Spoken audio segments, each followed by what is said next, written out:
গহীন জঙ্গলের প্রান্ত দিয়ে হাঁটছে মা নেকড়ে আর তার ছোট্ট শাবক।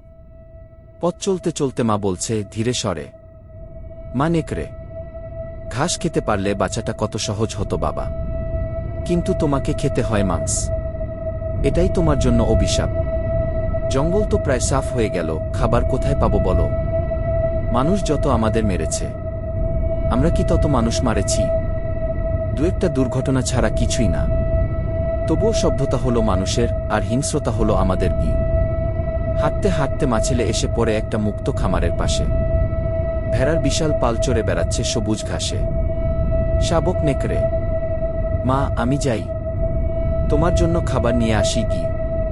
মা নেকড়ে সতর্ক স্বরে, না বাবা, তুমি এখনো ভালো শিকারী হওনি। ধরা পড়লে নিশ্চিত মৃত্যু। আমি যাব, তুমি এখানেই অপেক্ষা করো। ওই যে দূরে মানুষটাকে দেখছ, সে হলো রাখাল। আর ওর হাতে যেটা দেখছ সেটা লাঠি, ওটাই ওর অস্ত্রও। মা নেকড়ে ব্যথাভরা কণ্ঠে, তোমার বাবাকে এমনই এক লাঠি দিয়ে বেদম প্রহার করেছিল। মানুষ যখন লাঠি তোলে তখন তাদের শরীরে যেন দানব ঢুকে পড়ে। তখন তারা ভেদাভেদ ভুলে গিয়ে একত্রিত হয়।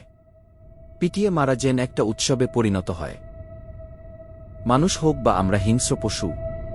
তাই বাবা মনে রেখো, কোনো অবস্থায়ও মানুষের লাঠির আওতায় পড়ো না কি? শাবক তাকিয়ে দেখে রাখালের পাশে আরেকটা প্রাণী দাঁড়িয়ে। শাবক নেকড়ে জিজ্ঞাসু কণ্ঠে, মা ওই প্রাণীটা কে? আমাদের মতো তো দেখতে। মা নেকড়ে দীর্ঘশ্বাস ফেললে, ও হলো কুকুর, আর এই কুকুরই হলো তোমার আসল শত্রু।